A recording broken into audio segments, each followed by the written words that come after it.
So today we start our new chapter, chapter number 4, simple equation.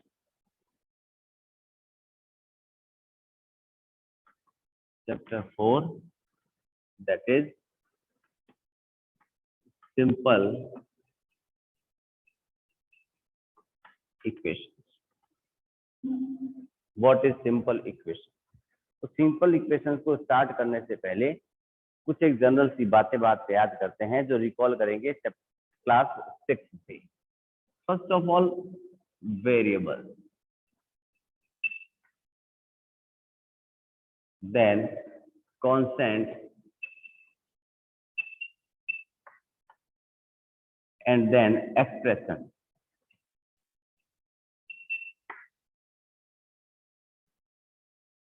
Variables, constant and expression. What are variable? Variables क्या होते हैं? तो first of all variable के लिए बात करें अगर हम लोग, तो अप टू 6th क्लास हमने देखा था a variable is an alphabet.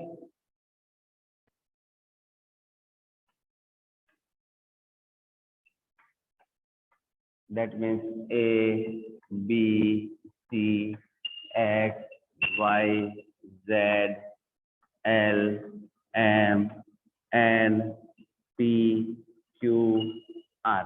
Generally जो इन वर्ड का यूज करते हैं, इन अल्फाबेट्स का यूज करते हैं हम लोग, बट ओवरऑल देखा जाए तो A to Z कोई भी अल्फाबेट अपना काम में आ सकता है ना. यानी वेरिएबल को हम लोग क्या लिखते हैं?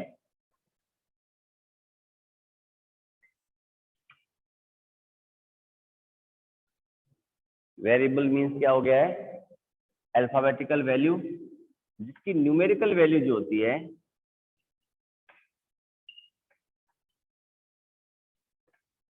वो डिफरेंट हो सकती है. जैसे मैं लिख सकता हूं 2x 4y 13z. ठीक है, ये सारे के सारे अपने क्या कहलाते हैं? वेरिएबल्स का पार्ट. और वेरिएबल्स के पार्ट में हम लोग इन सब चीजों को अलग अलग वेरीफाई कर सकते थे.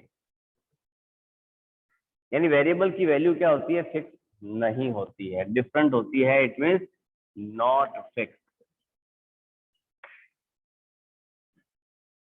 अगर मैंने केवल आपके लिए मान लिया p लिखा, इट मीन्स इसके प्रीवियस में कोई न्यूमेरिकल वैल्यू नहीं है. इट मीन्स नो डाउट उसको 1 रीड करेंगे.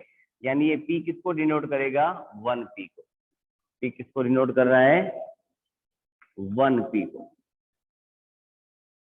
ठीक है, वेरिएबल्स अल्फाबेटिकल वैल्यू है, इसकी न्यूमेरिकल वैल्यूज फिक्स नहीं होती है, यानी डिफरेंट हो सकती है. वेरिएबल्स इन जनरल देखा जाए तो A B C X Y Z L M N O P Q R, ये वेरिएबल्स अपने काम इन जनरल लेते हैं. बट ओवरऑल देखा जाए तो ए टू जेड जितनी भी वैल्यूज है अपनी सारी काम में आ सकती है. ठीक है, अब आता है कांस्टेंट. कांस्टेंट का मतलब होता है फिक्स, यानी इसकी वैल्यूज क्या होती है? फिक्स. जैसे मान ली मैंने लिखा 9 19 29 39 -64 एटसेट्रा. यानी इनकी वैल्यूज क्या होती है? फिक्स होती है. वेरिएबल्स फिक्स नहीं होते हैं, कांस्टेंट वैल्यू फिक्स होती है. जब वेरिएबल और कांस्टेंट दोनों को एक साथ मर्ज कर दिया जाता है, मिला दिया जाता है, तो बनता है अपना एक्सप्रेशन. यानी लिखा x is added to 5. x is added to 5. हमने 5 में क्या कर दिया है? x को ऐड कर दिया. यानी a combination of variable and combination of variables and constant, यानी किसी भी एक कांस्टेंट और वेरिएबल का कॉम्बिनेशन जो होगा वो क्या कहलाएगा, अपना एक्सप्रेशन कहलाता है। वो क्या होता है, अपना एक्सप्रेशन कहलाता है। और इस एक्सप्रेशन की वैल्यू जो होती है वो इस बात पर डिपेंड करती है कि उसका वेरिएबल किसके साथ, यानी किस कांस्टेंट के साथ जुड़ा हुआ है। ठीक है, जैसे मान लीजिए लिखा 7 इज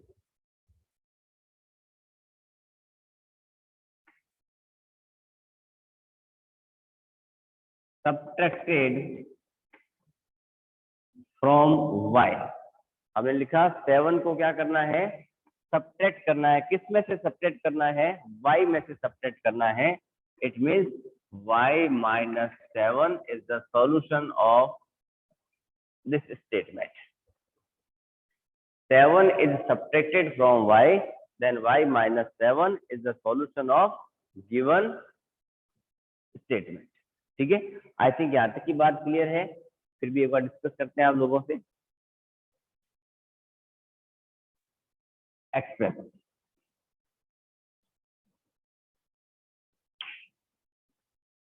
प्रीवियस स्टेप में क्या बताया हमने कि वेरिएबल्स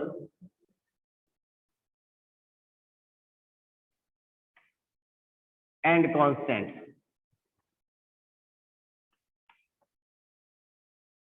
टुगेदर मेक एक्सप्रेशन। क्या वेरिएबल और कांस्टेंट दोनों मिलकर एक्सप्रेशन बना सकते हैं क्या?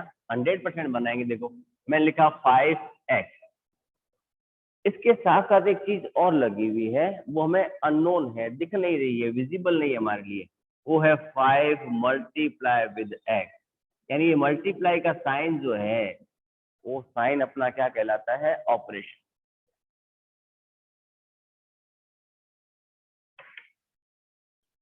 There are 4 types of operation in mathematics. First, addition, subtraction,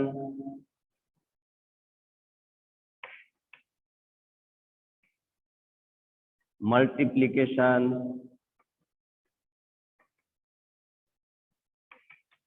and fourth, divide. It means variable, constant, and these are 4 types of operations. Overall, make expression.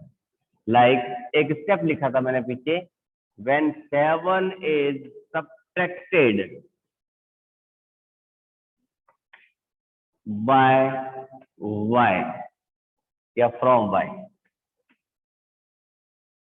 7 is subtracted from y, यानी हमने क्या किया, 7 को subtract किया है। किस में से किया है, y में से। It means y minus 7। ठीक है, हमने लिखा 9 is added to x, 9 is added to x, यानी x में 9 को क्या करना है, ऐड करना है। हमने ऐड कर दिया। 5 is multiply by x, it makes 15। Max 15 हटा देते क्योंकि अभी तक हमने इक्वेशन में पहुंचे नहीं है। ठीक है ना। 5 is multiplied by x, it means 5 multiplied with x, it gives 5x। यानी हमने क्या किया है, ऑपरेशंस लगाए हैं। क्या लगाए हैं, operations. First of all subtraction लगाया, एडिशन लगाया, मल्टीप्लिकेशन लगा दिया। अब डिवाइड भी तो लगा सकते थे। y is divided by 7, y is divided by 7, यानी y डिवाइड का साइन 7 लगाएं या फिर y अपॉन 7 लगाएं, बात एक ही है, बात एक ही है हमारे पास। ठीक है, आई थिंक अब ये पार्ट समझ आ चुका होगा। इक्वेशन। और next topic is according to chapter name, equation. First of all, we discussed variables, then constant, together make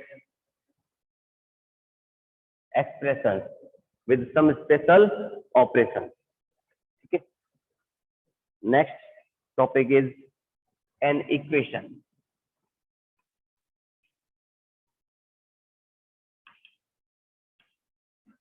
चलो एक छोटा सा एग्जांपल लेते हैं। देखो, मैंने लिखा आपके लिए कि 3x + 7,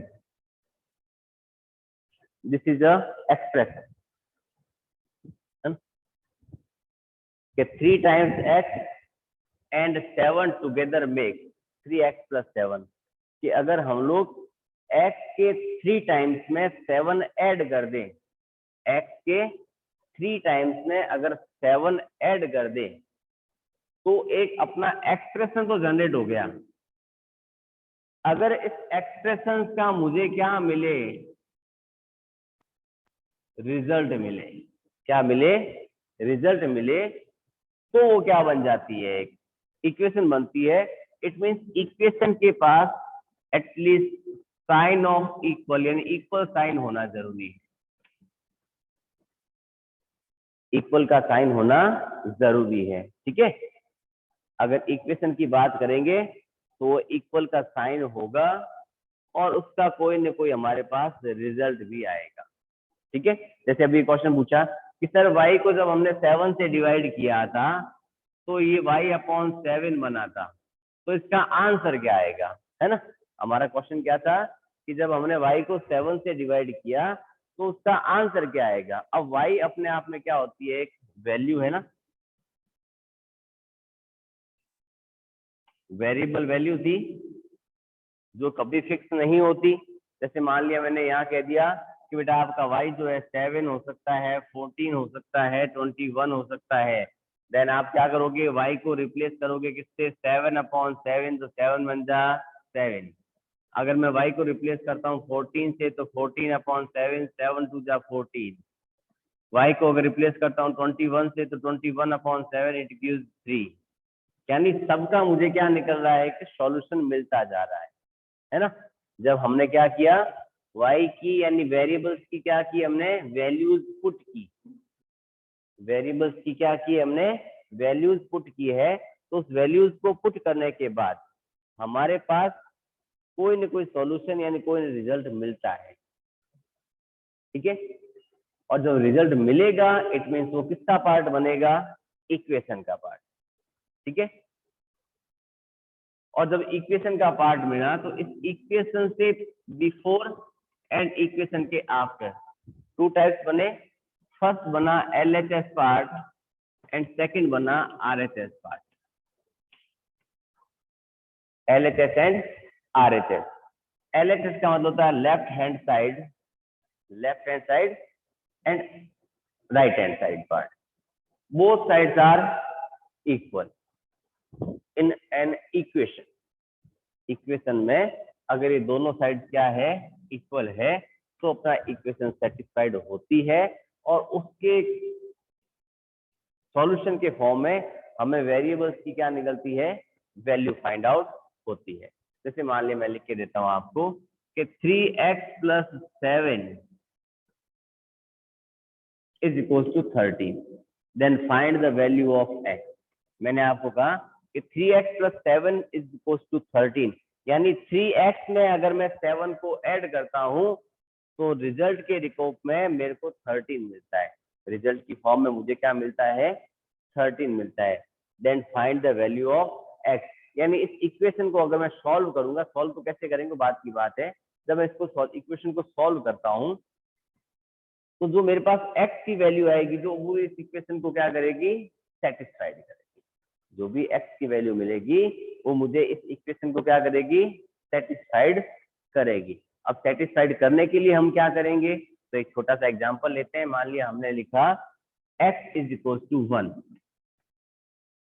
हमने प्रीवियस स्टेप में देखा हुआ है 3x से क्या करता है, मल्टीप्लाई, देन 3 मल्टीप्लाई विद 1 + 7 = 13। क्या स्टेटमेंट ट्रू है फॉल्स है, देखें। बॉडमॉस के अकॉर्डिंग 3 1 जा 3 + 7 = 13। 3 और 7 together make 10, 10 is not equal to 13, 10 13 के इक्वल नहीं होता है।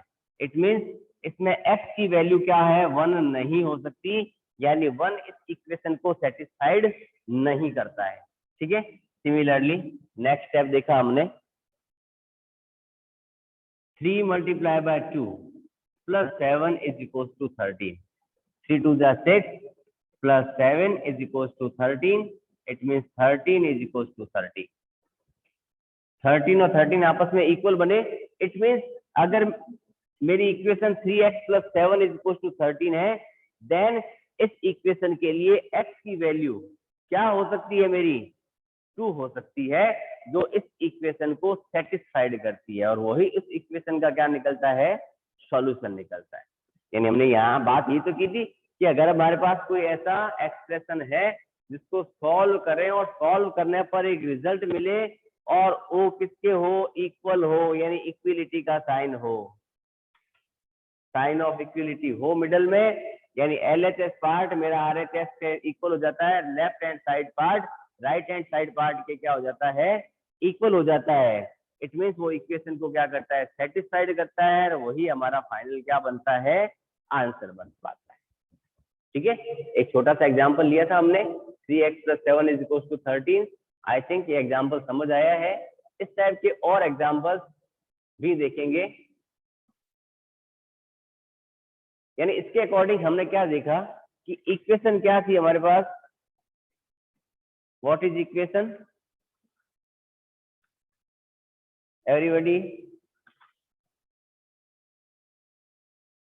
तो इक्वेशन होती क्या है रियलिटी में, मैं एक्सप्लेन कर देता हूं एक बार, उसके बाद आपसे बात करते हैं।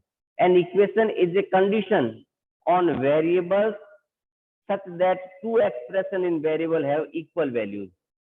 ये एक इक्वेशन क्या थी, एक ऐसी कंडीशंस है, किसके साथ है, वेरिएबल्स के साथ है, जहां पर हम लोग क्या करते हैं, टू एक्सप्रेशंस को इक्वल वैल्यूज के साथ मिक्सअप करते हैं। इक्वेशन में क्या मिला था हमें, इक्वल का साइन मिला था, यानी इक्विलिटी साइन होना जरूरी है। ठीक है, उसमें हमारे पास इक्वल के पहले का पार्ट जो मिला था LHS पार्ट, इक्वल के बाद का पार्ट मिला था RHS पार्ट, ये दोनों पार्ट इक्वल होने जरूरी है। अगर ये सारी कंडीशंस फुलफिल होती है, इट मीन्स वो एक इक्वेशन का पार्ट होती है। और तो सबसे बड़ी बात एक चीज याद रखना, वैल्यूज क्या है क्या नहीं है उससे, वो तो बाद का मैटर है। स्टार्टिंग बात है, एक इक्वेशन बनने के लिए हमारे पास वेरिएबल और कांस्टेंट का मिक्सचर यानी एक्सप्रेशन होना चाहिए, और एक्सप्रेशन के बाद इक्वल का साइन होना चाहिए। अगर मैं आपको सिर्फ इतना लिख के दे देता हूँ कि 4x प्लस 13 और एक लिखता हूँ 9x plus 3 is equal to 27, तो which is equation, then second one is equation. क्यों, क्योंकि इस सेकंड इक्वेशन में हमारे पास इक्वल का साइन भी है और एक्सप्रेशन भी है, यानी एक्सप्रेशन और इक्विलिटी साइन दोनों होने जरूरी है। एक्सप्रेशन और इक्विलिटी साइंस दोनों होने जरूरी है, केवल एक्सप्रेशन होने से अपनी इक्वेशन फुलफिल नहीं होती है। ठीक है, तो आज के लिए इतना ही कुछ, बाकी मिलते हैं नेक्स्ट डे की क्लास में इसी टॉपिक को आगे बढ़ाते हुए। अभी स्टार्टिंग पोर्शन है इसका, इसके बहुत सारे एग्जांपल्स लेंगे, इक्वेशन बनती कैसे है क्या होती है, उसके बाद आगे बढ़ेंगे। ओके बाय, टेक केयर बेटा।